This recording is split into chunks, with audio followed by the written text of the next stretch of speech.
ದಾಂಡೇಲಿಯ ಶ್ರೀರಾಮ ಮಂದಿರದಲ್ಲಿ ಕಲಾವಿದ GS ರಾಣೆಯವರ ಕುಂಚದಲ್ಲಿ ಅರಳಿದ ಪ್ರಭು ಶ್ರೀರಾಮ. ದಾಂಡೇಲಿ ನಗರದಲ್ಲಿ ಬಹುತೇಕ ಧಾರ್ಮಿಕ ಕಾರ್ಯಕ್ರಮಗಳಲ್ಲಿ ಅವರದೊಂದು ರಂಗೋಲಿ ಇರಲೇಬೇಕು. ಅದು ಬೇಕು ಎನ್ನುವುದಕ್ಕಿಂತಲೂ ಅವರು ಇಷ್ಟಪಟ್ಟು ಅತ್ಯಂತ ಶ್ರದ್ಧೆಯಿಂದ ಆ ಕಾರ್ಯವನ್ನು ಮಾಡುವಂತಹ ವ್ಯಕ್ತಿತ್ವವನ್ನು ಹೊಂದಿದವರು.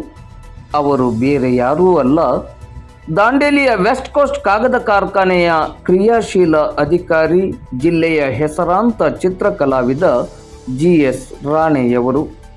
ಅಂದ ಹಾಗೆ ಇಂದು ಸೋಮವಾರ ಅಯೋಧ್ಯೆಯಲ್ಲಿ ಶ್ರೀರಾಮನ ಪ್ರಾಣ ಪ್ರತಿಷ್ಠಾಪನೆಯ ನಿಮಿತ್ತವಾಗಿ ನಗರದಲ್ಲಿರುವ ಏಕೈಕ ಬಂಗೂರು ನಗರದ ಶ್ರೀರಾಮ ಮಂದಿರದಲ್ಲಿ ವಿಶೇಷ ಪೂಜಾ ಕಾರ್ಯಕ್ರಮಗಳನ್ನು ಹಮ್ಮಿಕೊಳ್ಳಲಾಗಿತ್ತು. ಶ್ರೀ ಸ್ವಾಮಿಯ ಸನ್ನಿಧಿಯ ಮುಂಭಾಗದಲ್ಲಿ GS ರಾಣೆಯವರು ಪ್ರಭು ಶ್ರೀರಾಮನ ಚಿತ್ರವಿರುವ ರಂಗೋಲಿಯನ್ನು ಬಿಡಿಸಿ ಎಲ್ಲರ ಗಮನ ಸೆಳೆದಿದ್ದಾರೆ.